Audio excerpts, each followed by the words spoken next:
Bonjour. Eh bien, nous allons pouvoir débuter ce webinaire. Il est 11 heures passées. Ce webinaire qui est consacré au document unique, réaliser et mettre à jour son document unique. Nous allons aborder vos obligations et les bonnes pratiques. Bonjour à tous. Effectivement, alors je te laisse te présenter, Christelle, d'abord. Alors, je suis Christelle Cugnet, je suis responsable marketing pour la secteur Line Industrie et puis pour les activités conseil d'APAV, en particulier tournées sur la santé et sécurité au travail. Voilà. Et puis Antoine, je te laisse du coup te présenter. Exactement, merci. Et moi, Antoine Fouchon, qui va vous animer ce webinaire. Je suis responsable technique au sein de la direction technique du groupe APAV pour les prestations de conseil en santé et sécurité au travail. Donc, ancien consultant et aussi consultant en santé et sécurité au travail à l'APAV. Donc, du coup, par rapport à ce webinaire, nous allons aborder effectivement la thématique du document unique, mais je vais laisser Christelle apporter une précision. Alors, le programme qu'on a préparé pour vous avec Antoine, donc on vous l'avait annoncé dans l'invitation que vous avez reçue, on va aborder les enjeux du document unique, les obligations, vos obligations qui sont liées au document unique. Alors, comme on se le disait avec Antoine, il n'y a pas d'actualité très récente, pas d'actualité réglementaire très récente sur le document unique.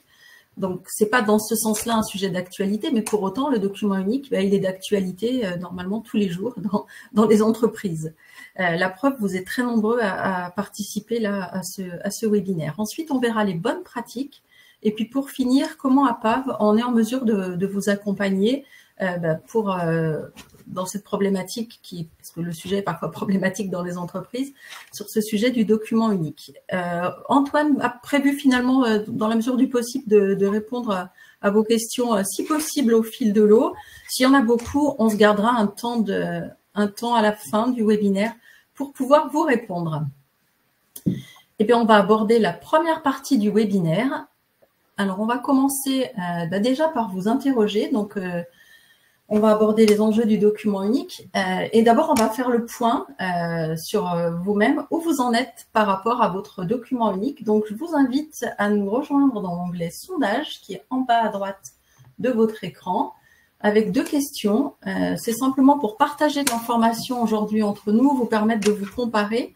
Et puis nous, ça nous donnera une idée à un moment où on débute le webinaire sur votre situation.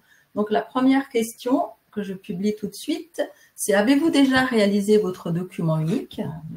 C'est oui ou non. Et puis, la deuxième question, c'est « Est-ce que vous le mettez à jour annuellement ?» c'est-à-dire au moins annuellement. Donc, pendant que vous répondez à ces questions, donc dans le menu sondage en bas à droite, donc vous cliquez sur la réponse et vous cliquez également sur soumettre, sur le bouton bleu, soumettre le vote. Et on va commenter les résultats. Pendant ce temps, je regarde le chat pour voir si tout va bien, si tout le monde nous entend bien. Ben, c'est parfait. Merci pour vos messages. Oui, merci pour toutes les personnes qui répondent au vote, au sondage. Et on est prêt à 120 réponses sur l'ensemble des deux questions. Voilà, donc la réponse à plus de 90%, donc, et c'est satisfaisant et rassurant, vous avez déjà réalisé votre document unique. Et puis, alors, le pourcentage est un petit peu moins important sur la mise à jour annuelle du document unique. Là, vous êtes un peu plus de 70% à le mettre à jour annuellement. Voilà, c'est notre entrée en matière. Ça nous permet d'avoir ce point de situation. Je te laisse poursuivre, Antoine. Oui, merci pour vos réponses. Merci pour vos réponses parce que ça rejoint finalement une actualité que je vais vous partager. Cette actualité, c'est une actualité récente, lors de la journée mondiale de la santé et sécurité au travail qui a eu lieu le 28 avril, on a en France les partenaires patronaux et sociaux qui se sont rencontrés sur la thématique de la prévention de la santé et sécurité au travail. Et ils ont bien indiqué lors de cette journée que les résultats en la matière démontrent bien que le document unique est sous-estimé par les entreprises. Alors, on se base toujours sur une étude, la dernière étude sur le sujet date de 2019, une enquête de la DARES, qui a été reprise dans une étude encore l'année dernière sur le sujet, qui démontre que 50% des entreprises ont réalisé et mis à jour leur document unique. Alors, ce 50%, il est très variable suivant la taille des entreprises. Ça rejoint le tableau que vous avez sur le support. Plus l'entreprise est grande, plus l'entreprise, on va dire, elle est elle a des ressources, notamment pour le réaliser, des ressources dans le service HSE pour pouvoir réaliser le document unique, et plus du coup ce document unique est réalisé. Néanmoins, on voit bien quand même que même sur les entreprises de plus de 250 salariés, de plus de 500 salariés, on a quand même 10% des entreprises qui n'ont pas de document unique réalisé et à jour. Quand on prend vos réponses, on est dans cette typologie-là. C'est-à-dire que on sait par rapport aux inscrits que vous êtes, on a à peu près 90%, vous venez de services QHSE. Donc, vous êtes dans des entreprises dans lesquelles vous réalisez la plupart du temps le document unique. Néanmoins, on a quand même, par rapport aux personnes présentes ici, 9% d'entreprises de personnes qui n'ont pas de document unique et 28% pour lesquelles le document unique n'est pas mis à jour annuellement. Donc, on retrouve les chiffres que l'on a là, c'est des chiffres que l'on peut encore transposer aujourd'hui, en sachant que les chiffres de 2019 étaient exactement les mêmes au début des années 2010. Donc, toute la décennie 2010, les chiffres n'ont pas évolué, sont restés stables. Donc, ce qui démontre bien que le document unique reste encore un document qui n'est pas encore bien compris par les entreprises sur son utilité et sur les apports que peut avoir ce document dans la prévention des incidents et des accidents liés à la santé et la sécurité des salariés. Pour terminer sur cette actualité, ces partenaires sociaux et patronaux ont quand même déterminé qu'il fallait passer à la vitesse supérieure. Alors après, les actions qui vont être entreprises n'ont pas encore été déterminées. Bien sûr, les partenaires sociaux préféreront des sanctions, des contrôles et des sanctions. Les partenaires patronaux préfèrent de la pédagogie et de la pédagogie et des actions plutôt de communication sur le sujet. Néanmoins, aujourd'hui, la santé-sécurité, si vous le ressentez en termes d'actualité médiatique et qui parle au grand public, c'est des sujets que l'on commence de plus en plus à entendre parler. Pourquoi? Il y a une raison déjà très particulière, c'est le fait que nous n'avons pas de bons résultats. La France n'a pas de bons résultats concernant la sécurité et on va le voir juste après. Ils sont même plutôt catastrophiques sur certaines données. Et puis, du coup, on a aussi des plans santé-travail qui sont mis en œuvre par le gouvernement qui apportent aussi de la communication. En ce moment, c'est la communication sur le risque d'accident de la route lors des activités lors du travail. Et les communications qu'on entend aussi bien à la radio, à la télévision sur le sujet. J'en venais sur le sujet des résultats qui sont catastrophiques. Pour vous donner une idée, c'est les résultats qui proviennent du rapport de l'assurance maladie de la branche risque professionnel. Donc, c'est le rapport qui est sorti en décembre 2024 pour les résultats 2023. Alors, effectivement, sur ce rapport-là, il est bien indiqué que les accidents du travail avec arrêt ont baissé. Ils ont baissé de 1,5% par rapport à 2022. Et par rapport à l'année de référence qui était de 2019, donc avant Covid, avant les situations de confinement, de télétravail ou autres, on a bien baissé par rapport à ça. Néanmoins, on a moins d'accidents. Par contre, on a des accidents qui sont plus graves. Et là, on a deux données qui sont importantes. La première, c'est le nombre de décès au travail. Actuellement, en 2023, il y a eu 759 décès et c'est plus de 2,8% par rapport à 2023. Mais c'est aussi le chiffre le plus important depuis 2004. Sur les 20 dernières années, l'année où il y a eu le plus de décès liés au travail, c'est en 2023. Et on a aussi une augmentation du nombre de journées d'incapacité. Ce qui fait dire que nous avons moins d'accidents du travail, mais de plus en plus graves. Donc il y a une vraie prise de conscience en termes aussi bien de l'administration que des représentants patronaux syndicaux sur le fait que aujourd'hui la démarche de prévention en entreprise n'est pas bonne puisque les résultats le prouvent et que sans parler des résultats liés aux accidents du travail, on a des obligations réglementaires qui ne sont pas forcément respectées et on le voit avec déjà le document unique, rien que par les chiffres qui datent déjà de 2019, mais par les chiffres que vous évoquez liés au sondage que l'on vient d'effectuer. Donc il est important, notamment dans cette introduction liée à ces résultats, de bien indiquer ce que sont les enjeux liés au document unique. Et c'est là tout l'apport qui va être important et intéressant aujourd'hui, c'est par rapport à ces enjeux, c'est de déterminer ensuite l'ensemble des bonnes pratiques. Donc les enjeux, bon, il y en a un qui est fondamental, c'est l'enjeu humain. L'enjeu humain, la protection de la santé et de la sécurité des travailleurs. Il en va de soi, c'est l'enjeu principal. Cet enjeu, depuis le début, il est présent. Si cette diaporama-là, cette slide où je présente 6 enjeux, je pense qu'il y a 10 ans, on en présentait 3. Et de plus en plus, on se rend bien compte que l'enjeu lié au document unique, c'est beaucoup plus important que l'enjeu humain, que l'on vient d'évoquer, que l'enjeu réglementaire, c'est une obligation réglementaire, donc il y a un respect de la réglementation à avoir. Et puis, il y a aussi un enjeu financier. Les accidents du travail, ça coûte, il y a les coûts directs, les coûts indirects, ils sont extrêmement importants. Donc, c'est important de faire de la prévention pour éviter ces accidents, éviter ces coûts. Un aspect juridique, c'est une preuve aussi en cas d'accident. Ça peut être une preuve, un document unique bien fait. Ça peut être une preuve d'action réalisée sur le sujet, sur lequel l'employeur met en œuvre des moyens. C'est un élément, un enjeu de dialogue social. Ça permet aussi à la direction d'échanger avec les partenaires sociaux sur le sujet à 2 éléments. De une, il est demandé une participation active des partenaires sociaux sur le sujet de la réalisation de l'évaluation des risques, premièrement. Et deuxièmement, il y a maintenant, lié aussi à des obligations qui sont plutôt récentes, sur l'avis pour consultation, notamment du document unique en CSE ou CSSCT, suivant le cas. Et puis, il y a un enjeu qui est de plus en plus prenant, c'est l'enjeu de performance. L'enjeu de performance, il y a encore quelques années, on n'en aurait pas du tout parlé. Aujourd'hui, de plus en plus, lié à des études qui ont été réalisées sur les 10 dernières années sur le sujet, démontrent bien qu'investir en santé-sécurité au travail améliore la performance de l'entreprise. Et en fait, le sujet et le lien, il est très clair à faire. Une entreprise plus sûre, avec des meilleures conditions de travail, font en sorte qu'il y a moins de turnover, moins d'absentéisme, et pour terminer, une meilleure productivité. Donc, l'investissement rapporte à l'entreprise, l'investissement en prévention rapporte à l'entreprise, et cette pierre angulaire qui est le document unique est la base de déterminer les investissements qui vont être réalisés. Donc, l'enjeu de performance est de plus en plus prenant et il est important. Donc voilà les enjeux liés au document unique.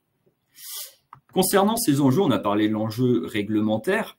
Donc là, on va arriver sur les obligations liées au document unique. Les obligations liées au document unique, alors il y en a qui sont pas récentes. Le document unique, on en entend parler quand même depuis plus de 20 ans, puisque le document unique a été créé par le décret du 5 novembre 2001. Ce décret du 5 novembre 2001, il était déjà prévu, enfin en tout cas le document unique était déjà prévu par la loi du 31 décembre 91, cette loi importante. Bon, il a fallu quand même près de 10 ans pour que le décret d'application soit mis en œuvre. Néanmoins, il existe. Ce décret, il est là, il est présent depuis 2001 et il a été apporté par une circulaire de la direction du travail qui donnait des éléments complémentaires sur l'applicabilité du document unique et sa réalisation. Donc là, on est sur la première temporalité liée au document unique sur ces éléments-là. Bien sûr, je passe quelques arrêtés qui sont intervenus depuis. Et puis, l'autre actualité récente sur le document unique, c'est la loi Santé-Travail du 2 août 2021.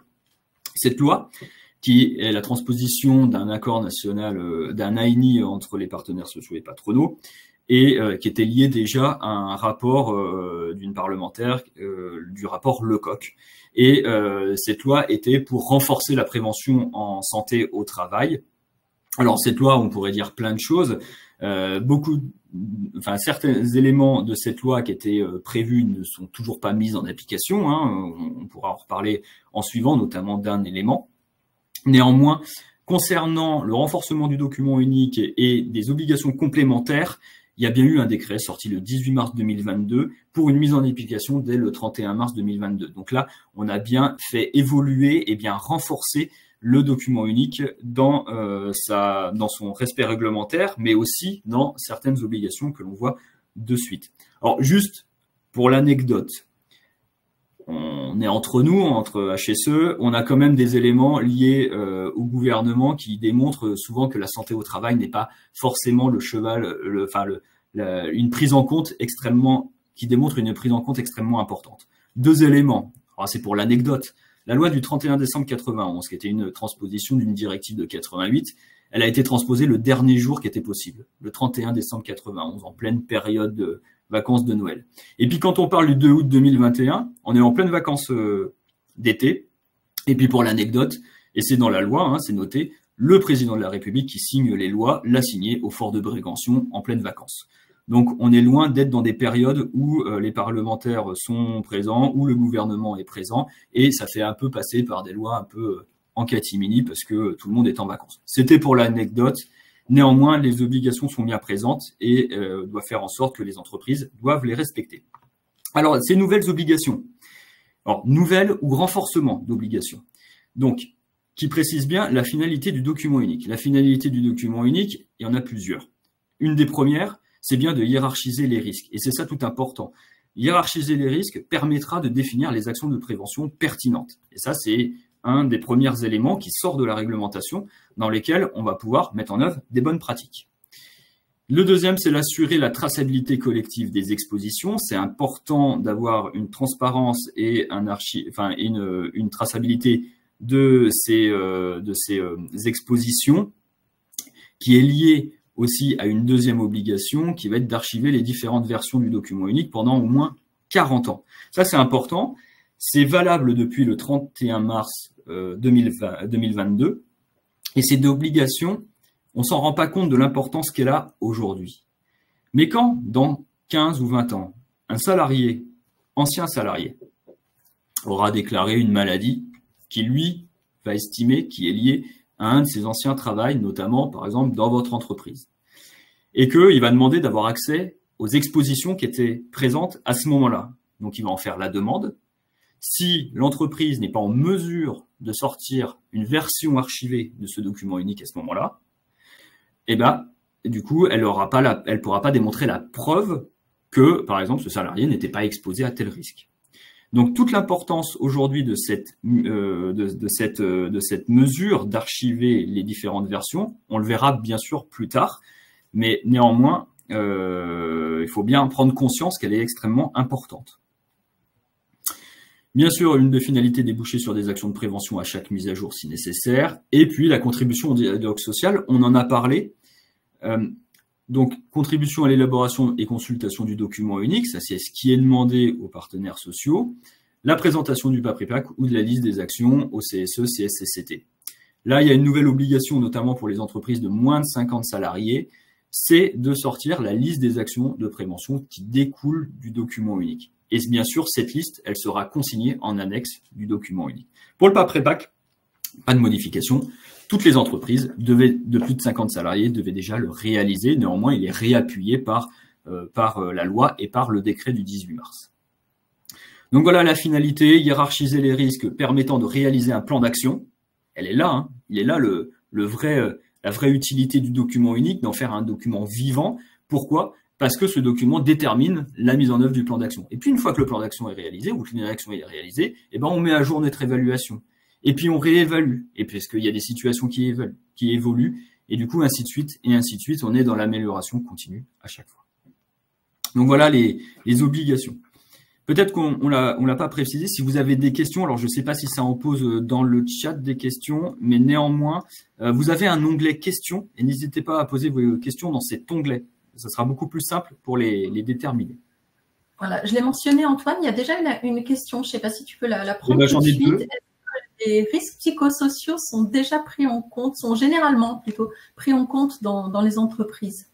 Est-ce que la prévention des RPS est prise en compte dans les entreprises, dans le DU? Alors, normalement, les risques psychosociaux doivent être évalués dans le document unique, qui peut demander derrière de faire une évaluation particulière, une évaluation spécifique.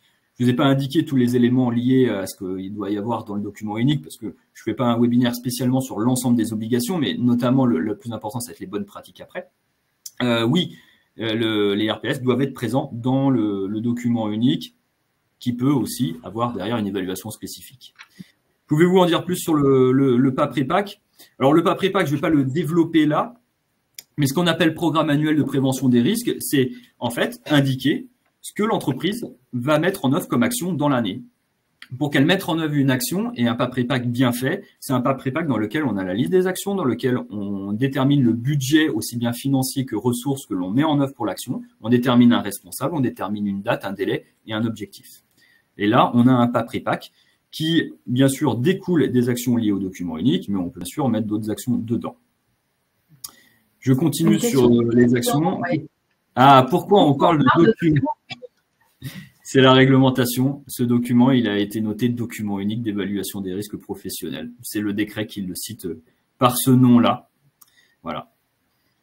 Parce que c'est aussi le document de référence et qui rassemble l'ensemble des risques auxquels les entreprises sont exposées. Il n'y a pas 36 documents, il n'y en a qu'un. Exactement. L'entreprise est considérée comme une entreprise de plus de 50 salariés dès que le chiffre de 50 est dépassé ou au bout d'un certain temps à plus de 50 salariés. Je n'ai pas la disposition précise. On parle d'ETP déjà. On ne parle pas de nombre de salariés. On parle précisément d'ETP, donc d'équivalent temps plein. Là, il faut être un peu plus précis. J'ai pas les éléments précis de la règle qui détermine comment on calcule le nombre de TP pour passer ces seuils ou non.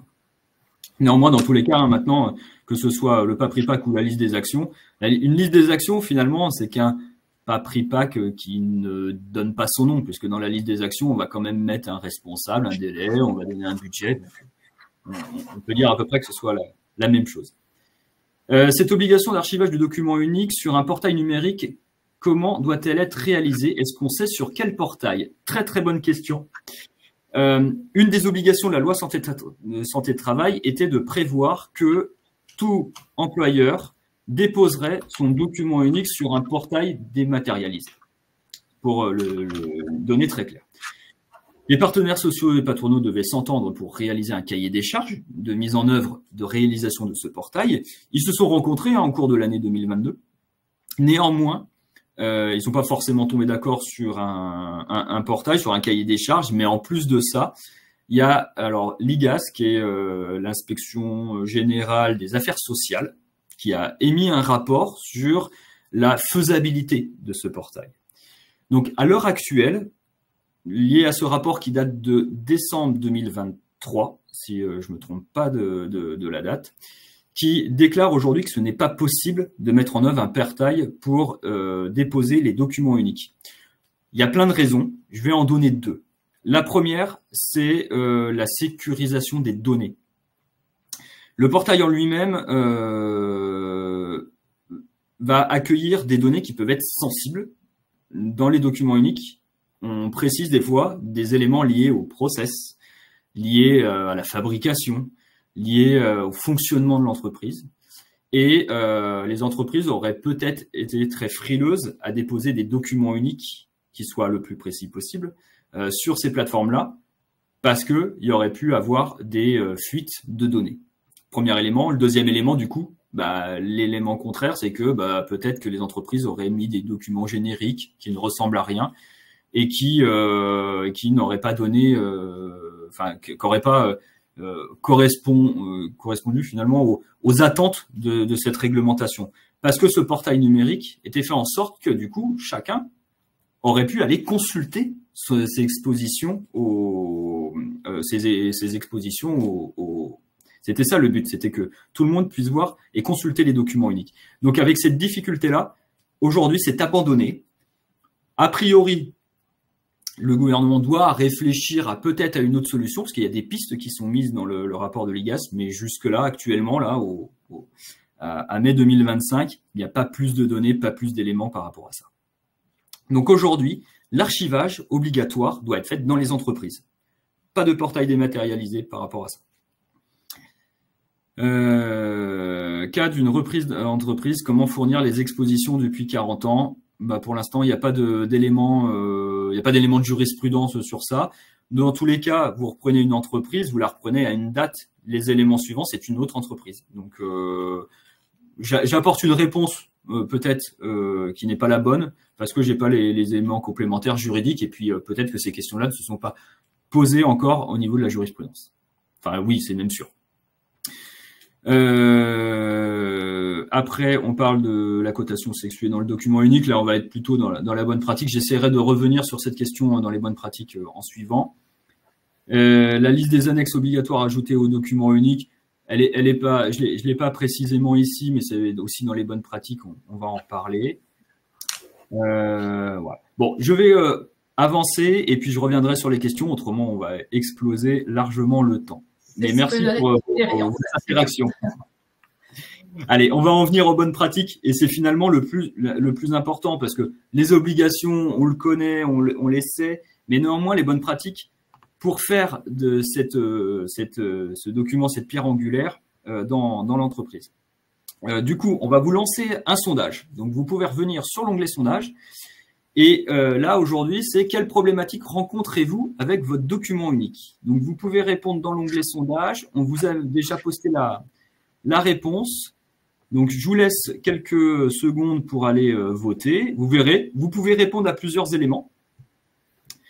C'est important. Et ces éléments, vous allez voir, hein, ça reprend des éléments de bonne pratique dans le document unique.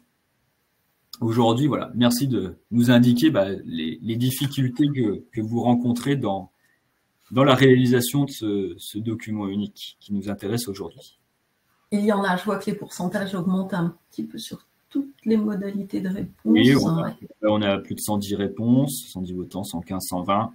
Voilà, tout le monde est en train de finaliser ses réponses. Bon, aujourd'hui, les pourcentages n'évoluent pas forcément. Alors, déjà, on va être très clair. Personne n'a aucune, enfin, si 1% des répondants n'a aucune difficulté à faire le document unique. Donc, on verra, hein, et c'est 1% pour regarder si, par rapport aux bonnes pratiques qui sont données, ça correspond bien. Néanmoins, aujourd'hui, à 30%, à 30%, vous êtes tous à répondre que impliquer les équipes avec vous, c'est une difficulté. Et effectivement, une des premières bonnes pratiques, on va le voir ensemble, c'est ce point-là, le fait que ce soit un document qui soit une méthode qui soit collaborative. Et ça, c'est un premier élément. Ensuite, vous avez à mettre en œuvre les actions associées au début, 25%, c'est important déjà, parce que c'est quand même la finalité du document unique, hein. Bon, sa réalisation, mais aussi de mettre en œuvre un plan d'action par la suite. L'actualisation, 22%. Comprendre et mettre en œuvre la méthodologie, là c'est lié aussi souvent à la participation. Est-ce que les gens qui participent comprennent bien et mettent en œuvre cette méthodologie? 15%. Et pour l'instant, 7% dans l'archivage. Et voilà, et on finit finalement à 2% sur aucune difficulté. En tout cas, merci à tous ceux qui ont répondu au sondage et qui donnent des éléments d'éclaircissement sur vos difficultés aujourd'hui liées au document unique. Alors, concernant pour compléter les chiffres, on a des retours sur le chat de Claire et de Julien que je trouve assez intéressant. Claire nous dit « Je trouve mon document unique assez rébarbatif et pas très impactant. J'aimerais le réorganiser pour qu'il soit plus compréhensible et facile à lire. » D'accord. Est-ce qu'il y a un dispositif permettant de nous conseiller sur la réorganisation visuelle du début? Voilà un premier retour. Et puis Julien va dans le même sens avec la même problématique.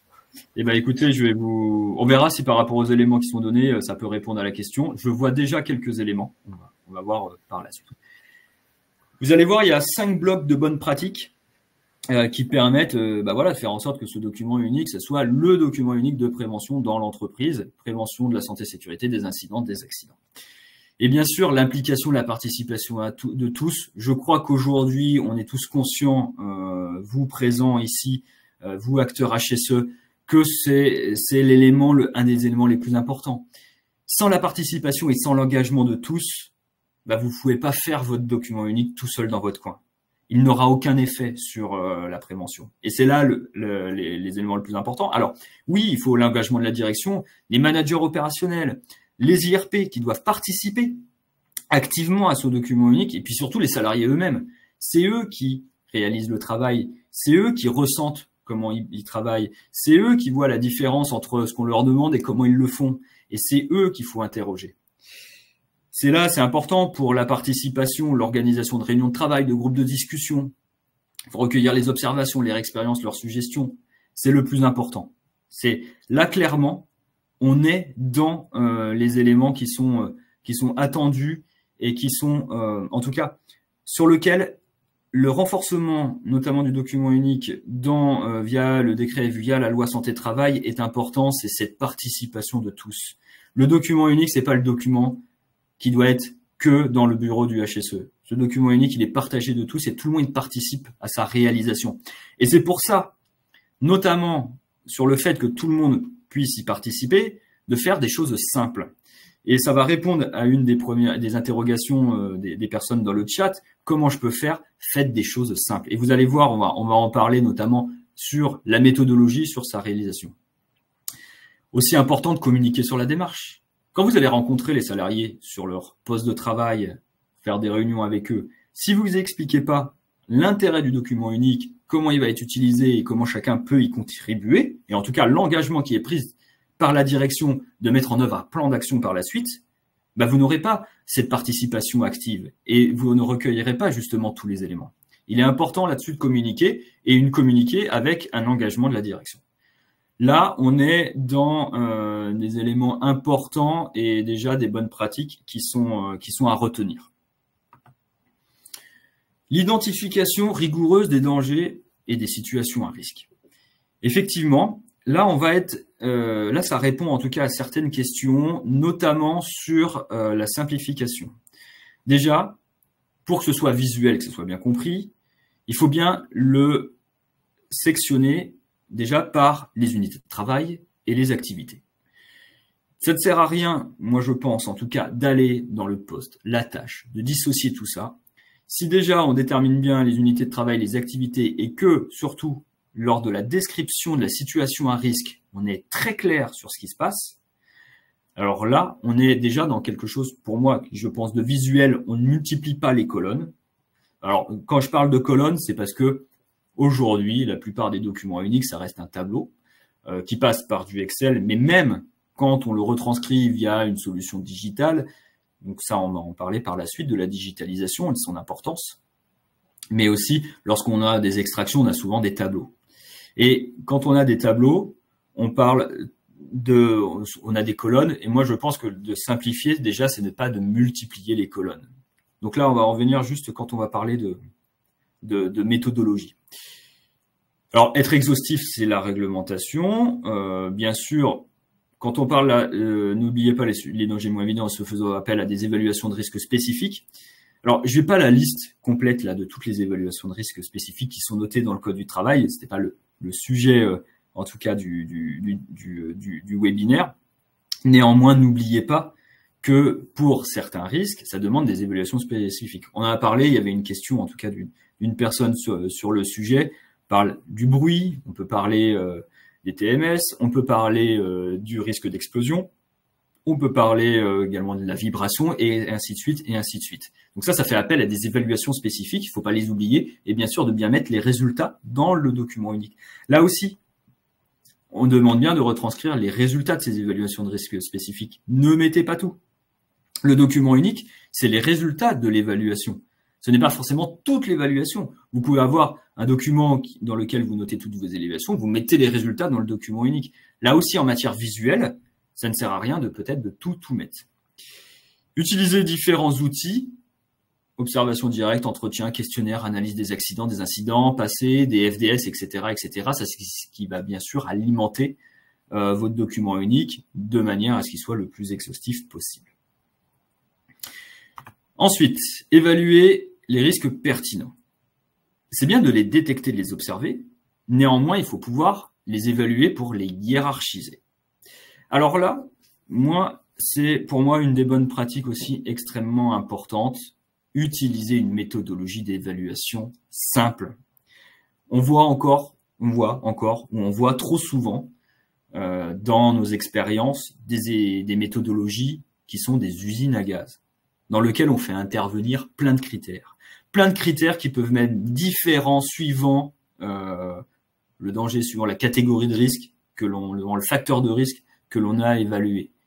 Du coup, lorsque vous utilisez des méthodologies qui sont compliquées, pour lesquelles il y a plusieurs critères, beaucoup trop de critères, vous avez deux problématiques. La problématique, c'est que vous-même, des fois, vous pouvez vous perdre dans les évaluations et ça devient compliqué. Et deuxièmement, c'est d'utiliser une méthodologie compliquée, ça ne va pas impliquer l'ensemble des acteurs. L'ensemble des acteurs ne comprendront pas comment vous l'utilisez, comment vous l'utilisez. Si vous avez une méthodologie simple, tout le monde va la comprendre et tout le monde va pouvoir l'utiliser. Quand je parle de méthodologie simple, c'est pas moi, Antoine Flochon, qui l'ai inventé. On utilise, nous, à l'APAV, une méthodologie qui est simple, qui vient de l'INRS. L'INRS a toujours préconisé ce type de méthodologie. 3 critères. Un critère de gravité, que l'on cote sur 4 niveaux. un critère de fréquence d'exposition que l'on code sur 4 niveaux. Après, avec une certaine formule, on atteint des grilles qui permettent de donner un risque brut. Et puis ensuite, on cote l'indice de maîtrise du risque via suivant les mesures de prévention qui sont déjà mises en œuvre. Et à partir de là, on a une méthodologie qui est simple, on arrive à une évaluation du risque résiduel. Et une fois qu'on a l'évaluation du risque résiduel, ça nous permet très facilement de hiérarchiser les situations à risque et de mettre en œuvre un plan d'action pertinent. Quand on parle de documenter clairement votre méthode d'évaluation, c'est-à-dire notamment la retranscription précise de la situation à risque. Là, moi je préconise de ne pas avoir des phrasiers qui soient tout faits, tout prêts. Parce que quand on a des phrasiers qui sont tout faits, tout prêts, on n'arrive plus à redéterminer quelle est la bonne évaluation. Donc c'est important de bien retranscrire ce que vous avez vu, ce que vous avez observé, ce que vous avez entendu, ce qui est réalisé. Donc là aussi, documenter clairement, c'est de bien indiquer ce que vous voyez sur le terrain. Donc, tous des documents uniques sur lesquels ça passe par des phrasiers ou autres, bah derrière, vous n'allez pas pouvoir documenter pleinement ce que vous avez compris et ce que vous avez vu. Et du coup, le partage de ces informations ne sera pas précis. Je continue sur les bonnes pratiques et je viendrai lors de la conclusion, en tout cas sur cette partie-là, sur l'ensemble de vos questions. Bon, on en a parlé déjà, la finalité du document unique, c'est l'action. Ça, la mise en œuvre d'un plan d'action concret est une pratique. Alors, de-delà de la bonne pratique, hein, ça provient quand même de l'obligation réglementaire. Mais la bonne pratique, elle est là. Hein. Chaque risque identifié, ok. On regarde quel type de mesures on peut mettre en œuvre. Pensez de suite aux 9 principes généraux de prévention. S'ils sont là, c'est pas pour rien. On le rappelle pas assez souvent, mais ils donnent bien, ces 9 principes, une méthodologie sur qu'est-ce qu'on doit mettre en œuvre en premier pour justement supprimer le risque. Après l'évaluer et ensuite mettre en œuvre des actions, suivant une certaine graduation. Et c'est comme ça qu'on va déterminer quel type d'action on va mettre en œuvre. Pensez les actions sur les 3 piliers, la technique, l'humain et l'organisationnel aussi. Et là, vous aurez un panel d'actions. Donc oui, ça va. Le fait que vous ayez hiérarchisé de toute façon tous vos risques va vous permettre de créer un plan d'action. Donc vous allez commencer par les risques majeurs. Je crois que là-dessus, il n'y a pas de discussion à avoir. Les risques majeurs. Et après, vous déterminerez bien sûr par rapport aux moyens, aux ressources que vous avez et que l'entreprise est capable de mettre en œuvre. Néanmoins, si vous déterminez un risque qui est majeur, il faut en faire une priorité, en tout cas pour supprimer ce risque ou tout du moins faire baisser son évaluation. Et pour continuer, si vous prenez le PAPRIPAC comme je l'ai expliqué tout à l'heure, un PAPRIPAC c'est quoi? C'est une liste d'actions avec un responsable, avec un budget, des ressources qui sont prévues pour ça et des délais. Ça fait partie des bonnes pratiques. Attribuer des responsabilités. Qui est en charge de mettre en œuvre l'action? Quel est le délai? Et puis bien sûr, la dernière bonne pratique, suivre l'avancement de ce plan d'action. C'est pas un an après, lorsque vous allez dire, bah, tiens, je vais mettre à jour mon document unique, que vous allez du coup regarder l'avancement des actions. L'avancement des plans d'action, c'est du quotidien. Donc il faut suivre. Et pour le suivre, mettez en place des indicateurs. Des indicateurs qui permettront de faire du reporting, des indicateurs de suivi du plan d'action et des indicateurs de suivi de l'efficacité des mesures. Et ça, c'est important. On continue avec les bonnes pratiques. La formalisation, la mise à jour régulière. Le DU, ça doit être un document vivant. Donc oui, le maximum, c'est la mise à jour une fois par an. Mais à chaque modification importante dans l'entreprise ou suite à accident du travail, mettez à jour vos documents uniques. Votre document unique, c'est pas une fois par an qu'on le regarde. Ça doit être votre document de travail régulier. Lorsque une action a été réalisée, mettez à jour votre évaluation. Et bien sûr, n'oubliez pas de conserver à chaque fois les versions antérieures. À chaque fois que vous faites une mise à jour, archivez votre document unique. Pour terminer et en résumé sur ces bonnes pratiques, donc voilà, ça reprend ce que l'on vient de dire, donc l'implication, la participation de tous, l'identification rigoureuse des dangers, l'évaluation des risques pertinentes, permettant de hiérarchiser ces risques, le plan d'action concret et la formalisation et la mise à jour régulière. Et là, vous êtes dans un processus d'amélioration continue. Alors, je vais prendre quelques questions, puisqu'on arrive à la fin de ce chapitre. Tu as des questions sur le chat, Antoine? Ouais, mais déjà sur l'onglet questions, il y en a pas mal aussi. Je vais essayer de reprendre. Alors, sur le portail de notre asso Santé Travail, nous pouvons déposer notre DU. Oui, effectivement, le document unique doit essayer d'être partagé auprès du service de santé au travail. Certains services mettent en œuvre des plateformes, mais ça ne correspond pas à la plateforme dématérialisée qui était prévue par le gouvernement dans la loi Santé Travail. Avez-vous un exemple de trame de document unique à nous montrer, trame simple d'utilisation? Là, j'ai pas d'exemple, mais je peux vous en donner de tête. La colonne unité de travail, ou soit vous faites des onglets par unité de travail. Ensuite, l'activité, la description de la situation à risque, la catégorisation du danger ou du facteur de risque. Ça permet de pouvoir faire notamment du reporting suivant le facteur de risque le plus prenant. Pour vous aider, vous pouvez utiliser nous ce que l'on fait, mais on s'appuie sur ce que fait l'INRS là-dessus, pas besoin d'inventer des usines à gaz justement.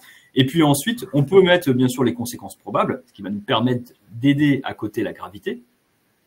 Et puis après, la cotation de la gravité, de la fréquence, les mesures de prévention qui sont présentes, permettant d'indiquer la fréquence de maîtrise, enfin la maîtrise du risque, le risque résiduel. Et puis de suite, on peut le continuer avec le plan d'action. C'est à vous de voir là-dessus.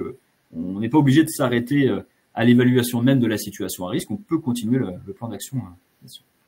Il me semble qu'il n'y a pas d'antériorité. L'archivage sur 40 ans correspond à 2022. Oui, effectivement, il n'y a pas d'antériorité. Ça commence à partir du 31 mars 2022, l'archivage. Comment faire vivre le DU et impliquer tout le monde à l'alimenter? Premièrement, l'implication de la direction. Ça doit être partagé. Communiquer ensuite avec notamment les managers opérationnels et les salariés pour faire bien comprendre l'intérêt du document unique. Comment un agent retraité accède à l'historique des DU de sa carrière? Alors, il pourra pas, ça répond à la question en tout cas d'archivage qui est depuis le 31 mars 2022. Sinon, un ancien salarié peut en faire la demande à son ancienne entreprise, mais l'entreprise ne pourra donner les éléments que à partir du 31 mars 2022. Est-ce que je dois afficher le document unique dans les ateliers ou le laisser en version numérique en accès libre, sachant que je ne sais pas, les opérateurs ne le consultent pas. Ça, il n'y a pas d'obligation et pas de. Vous faites comme vous voulez, trouvez le meilleur moyen pour informer les salariés des risques présents, des actions qui sont mises en œuvre. Si c'est de l'affichage et ça passe par là, très bien. Si ça passe par des quarts d'heure sécurité pour expliquer, très bien également. Si ça passe par des formations au poste, également, ça peut passer par plein de choses. Et si ça passe par un accès à une plateforme que vous avez, il faut aussi communiquer sur l'intérêt d'aller voir ce qui se passe, de comment se connecter à cette plateforme. Qu'en est-il de la méthodologie d'évaluation des risques psychosociaux? Vous pouvez très bien évaluer les risques psychosociaux avec ces mêmes critères. Je vais vous montrer quelque chose tout à l'heure. Néanmoins, si en détection, avec ces critères-là, vous voyez qu'il y a des risques majeurs sur les RPS, ça demandera une évaluation de risque spécifique. Donc, du coup, à partir de là, après, vous retranscriverez des résultats de cette évaluation de risque. Bien sûr, cette évaluation de risque spécifique passera par une méthodologie un peu différente. On ne doit pas prioriser nos actions en se basant sur les 9 principes plutôt qu'en fonction de la cotation. Alors, tout d'abord, il faut quand même se baser sur la hiérarchisation des risques. Si, pour un risque, une situation à risque qui est majeure, pour lesquelles vous voyez que les mesures à mettre en œuvre, c'est le 8 ou le 9e principe généraux de prévention, et que vous avez des situations qui sont en dessous de majeures, mais pour lesquelles vous avez des principes généraux plus importants, il faut quand même privilégier pour moi le risque majeur. Après, ça dépendra bien sûr des moyens que vous avez à mettre en œuvre, de tout ce qui est possible, mais privilégier pour moi la prévention des risques majeurs. On l'a vu par rapport aux résultats. Aujourd'hui, la problématique, c'est les accidents du travail qui créent, c'est la gravité des accidents du travail. Donc, prévenez les situations à risque majeur. Avez-vous des exemples précis sur les indicateurs de suivi? Indicateur de suivi du document unique, vous pouvez en créer, du plan d'action, pardon, parce que c'était sur ces éléments-là. Bon, déjà, le nombre d'actions à mettre en œuvre, le nombre d'actions réalisées, le nombre d'actions sur lesquelles il y a du retard par rapport au délai, c'est des éléments. Et puis après, sur des indicateurs d'efficacité, c'est de vérifier, de bien vérifier, suivant un intervalle régulier, que les actions qui ont été mises en œuvre sont toujours efficaces. Et là, vous pouvez mettre des KPI en place à intervalles réguliers. Est-ce que chaque année, est-on obligé de revoir la globalité du DU ou plutôt le revoir partiellement? Non, chaque année, c'est la globalité du DU. Et là-dessus, il n'y a pas d'échantillonnage ou quoi que ce soit à faire. Ça ne veut pas dire que ça prend du temps. Si une activité est la même, si les situations à risque sont exactement les mêmes, qu'il n'y a pas eu de mise en œuvre d'action, votre mise à jour est plutôt j'allais dire, rapide. Néanmoins, elle est obligatoire. Vous conseillez un document particulier pour pas le prépack ou des colonnes en fin de DURP peuvent suffire, car ça me paraît plus logique d'avoir l'action en face du risque. Alors, c'est possible, tout à fait. Ça là-dessus, c'est ce que je vous ai dit tout à l'heure quand je vous ai présenté une méthodologie de retranscription sur un document unique. Complétez vos colonnes. Néanmoins, à un moment donné, il faudra ressortir un document qui sera présenté aux instances représentatives du personnel, mais ça peut être du coup le choix des colonnes que vous avez, vos actions, et en faire un partage auprès de vos IRP. Il n'y a pas de formalisme, en tout cas, il n'y a pas de document. Oui, je reviendrai peut-être sur les questions après, c'est ça, Christelle? Oui, parce que je vois que des personnes partent en pensant que le webinaire est terminé parce qu'on a beaucoup de questions. Donc, il n'est pas terminé, on a encore des informations à vous donner, notamment sur un outil qui va vous aider pour votre document unique. Je continue sur APAV. À vos côtés. Et oui, on est capable de vous accompagner. Alors la PAV, bon, plus de 150 ans d'histoire, je ne vais pas revenir, mais on accompagne tout acteur économique, quel que soit le secteur d'activité, la taille d'entreprise, à aider à maîtriser les risques. Ça, c'est notre b.a.-ba. Pour vous aider à ça, en France, on a plus de 250 consultants en santé et sécurité au travail, répartis sur l'ensemble du territoire métropolitain, mais aussi dans les DROMCOM. Donc ça, là-dessus, on a une belle présence, avec plus de 5000 entreprises accompagnées sur les sujets de la santé, sécurité, environnement chaque année. Et sur spécifiquement l'évaluation des risques, on a un peu plus de 300 clients que l'on accompagne chaque année sur plusieurs sujets. On les accompagne aussi bien sur du conseil à la réalisation de leur document unique, on les accompagne également à réaliser le document unique, on le fait, on retranscrit, on les accompagne à déterminer leur plan d'action, on les accompagne également à la mise en œuvre du plan d'action, et puis aussi, on accompagne des entreprises avec une plateforme digitale qui s'appelle Pilote Santé Sécurité, et c'est un des sujets sur lequel on va échanger brièvement et qui correspond également aux bonnes pratiques. Puisque une des bonnes pratiques que je ne vous ai pas présentées, c'est aussi aujourd'hui la dématérialisation du document unique, la digitalisation. Bien sûr, beaucoup utilisent un document Excel. Le document Excel a des limites, notamment dans la participation de l'ensemble, dans la communication et dans l'archivage. Ça c'est indéniable là-dessus, et puis dans la facilité d'utilisation. Aujourd'hui, sur le marché, il existe des plateformes digitales qui peuvent aider justement à améliorer certains éléments. Nous, on va vous en parler d'une qui s'appelle Pilote Santé Sécurité, parce que c'est celle que l'on met en œuvre, que l'on utilise par nos consultants lorsqu'on fait des missions d'évaluation des risques, mais aussi utilisée par des clients qui ont des licences d'utilisation. Alors, on va pas y passer 3 heures, ça c'est clair. Par contre, nous, ce qu'on a voulu faire, c'est de créer une plateforme qui soit simple d'utilisation et pour lesquelles, notamment dédiée aux TPE-PME, qui n'ont pas forcément d'outils sur le marché disponibles pour eux. Et ça a été notre credo qui a été salué en tout cas par Préventica à Lyon en 2022, puisqu'on a reçu un prix de l'innovation pour cette plateforme. Et le jury a souligné le fait que ce soit une plateforme dédiée justement aux TPE-PME. Donc l'idée, c'est de faire une plateforme simple et fonctionnelle pour réaliser l'évaluation des risques et mettre en œuvre des plans d'action.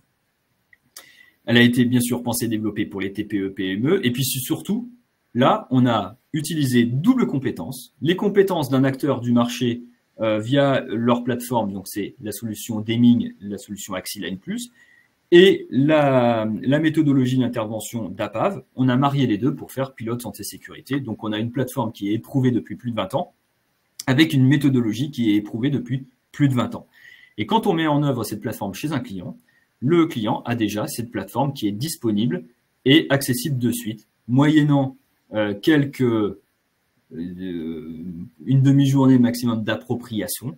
Vous avez une plateforme que vous pouvez utiliser pour retranscrire votre évaluation des risques.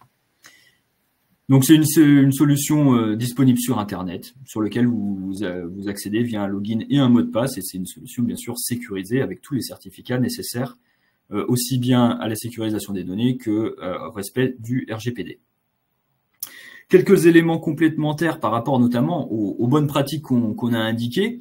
Oui, ça intègre un module dynamique. Alors, je reviens pas, effectivement, une solution clé en main simple, ça vous fait gagner du temps, c'est-à-dire que vous passez moins de temps à retranscrire, vous en passez plus de temps sur le terrain, c'est important.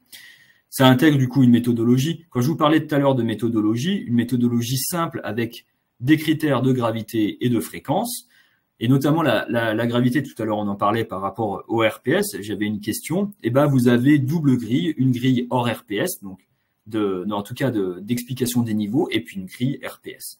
Ça vous donne du coup du risque brut, et puis après vous appliquez par rapport à la maîtrise du risque et aux mesures qui sont déjà présentes. Pour terminer, sur cette slide-là, ça intègre un module dynamique d'évaluation des risques, et c'est ça tout l'intérêt. On détecte le risque, on met en œuvre une action. Lorsqu'une action est terminée, enfin, en plus on lit tout ensemble, une action est terminée, boum, ça demande de réévaluer la situation, et du coup vous avez un document qui est vivant, dans lequel vous n'avez pas besoin de faire des actions manuelles pour archiver. L'outil archive lui-même. Avec cet outil-là, vous sortez un document unique à la date que vous souhaitez. Et à la date que vous souhaitez, vous aurez les évaluations, les expositions qui étaient présentes à ce moment-là. Tout l'intérêt. Donc, le module plan d'action, ça donc est dynamique aussi. Ça vous permet aussi d'envoyer des actions à des personnes. Ça intègre un workflow qui permet de suite de détecter quand l'action est en retard, quand l'action ne répond pas aux objectifs également. Enfin, voilà, tout intérêt d'utiliser un module comme celui-ci, et ça permet de générer soit la liste des actions ou soit le pack. Ça permet de conserver l'ensemble des mises à jour, et ça vous permet de vous appuyer aussi sur les conseils de nos experts, puisque quand on met en œuvre la plateforme, on a un consultant qui vous est dédié et qui peut vous accompagner sur votre processus d'évaluation des risques. Et qui peut même vous accompagner aussi sur la réalisation de l'évaluation des risques, qui va retranscrire lui-même dans Pilote. Pour terminer, faire très simple sur le sujet, 3 bonnes raisons de choisir Pilote. La première, c'est la fiabilité. Vous avez une plateforme qui existe depuis plus de 20 ans, qui ne bug pas, qui est efficace, fiable. Ça, c'est extrêmement important. Elle est utilisée aujourd'hui par beaucoup d'entreprises, notamment pour d'autres modules qui est présent dans Axiline+. Mais pour le document unique, aujourd'hui, vous avez un certain nombre de clients de la PAF qui l'utilisent. Et nous-mêmes, on l'utilise pour faire chaque année une centaine de documents uniques sur la plateforme. Gain de temps et sécurisation, oui, vous gagnez en temps. Une fois que vous êtes bien approprié la solution, celle-ci vous fait gagner du temps dans la retranscription et dans l'aspect dynamique du document unique. Et puis en sérénité, vous savez que vous avez tout sur une plateforme. Vous avez tous les éléments que vous indiquez dedans sont inscrits.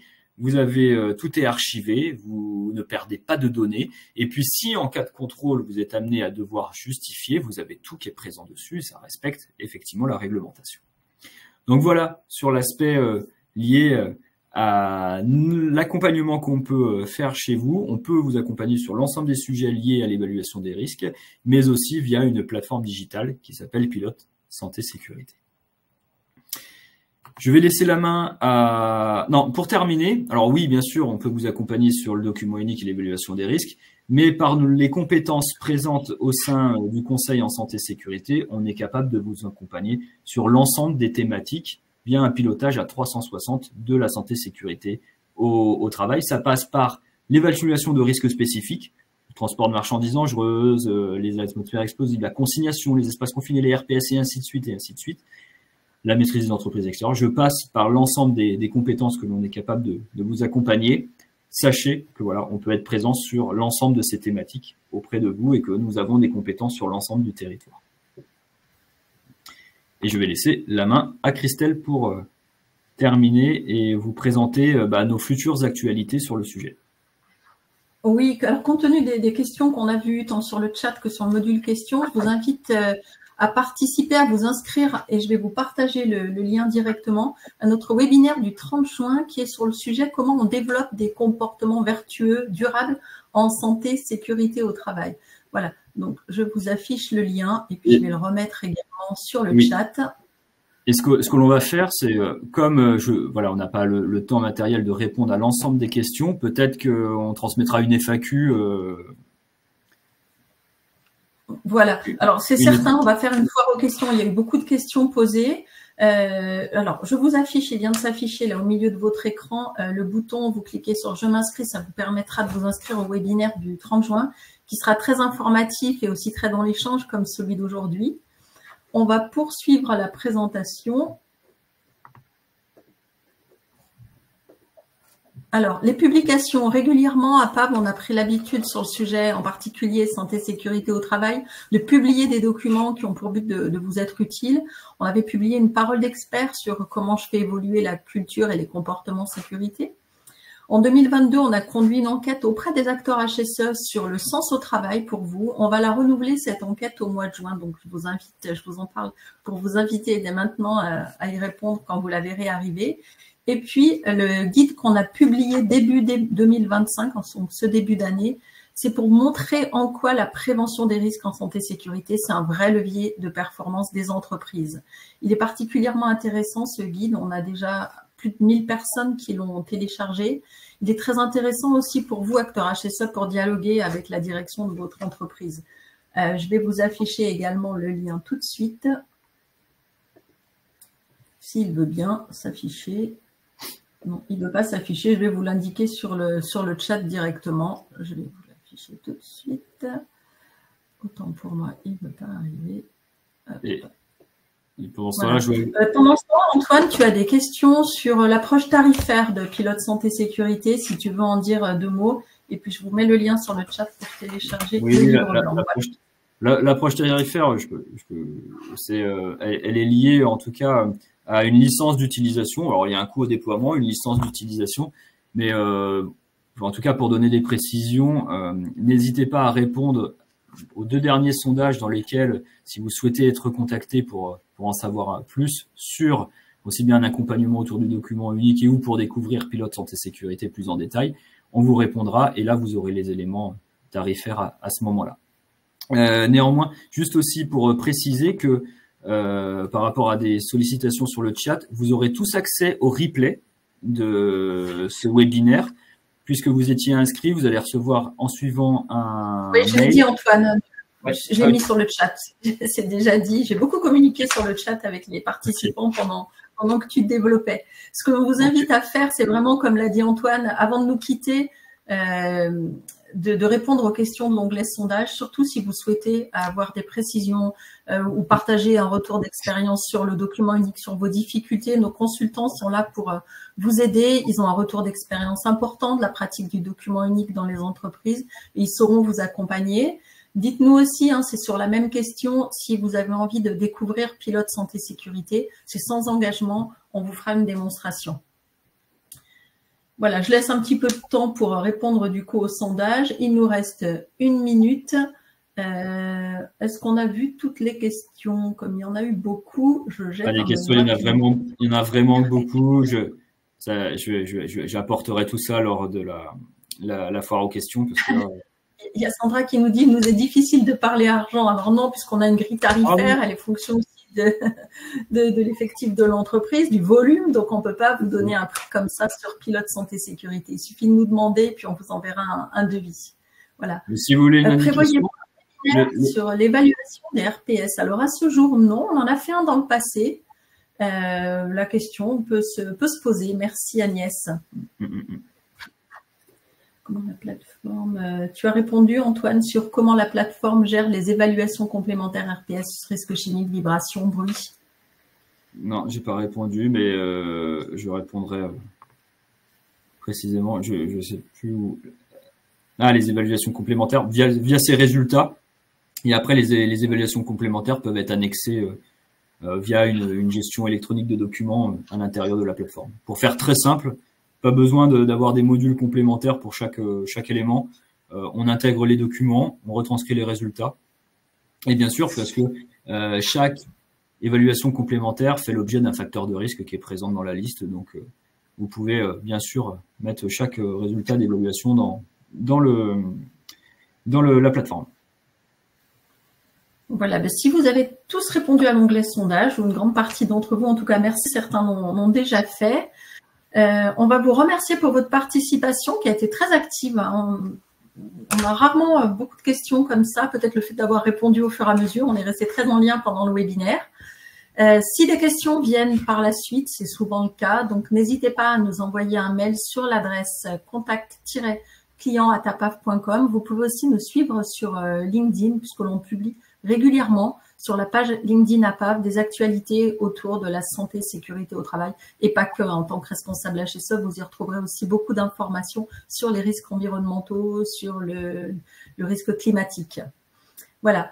Un grand merci pour votre participation. On va consolider toutes ces informations. Vous allez tout de suite recevoir le replay, mais on va aussi consolider tous les échanges qu'on a eus dans une foire aux questions autour du document unique. Il y a vraiment matière. Merci à tous. Merci beaucoup à tous. Bonne journée à tous. Merci beaucoup. Au revoir. Merci, au revoir.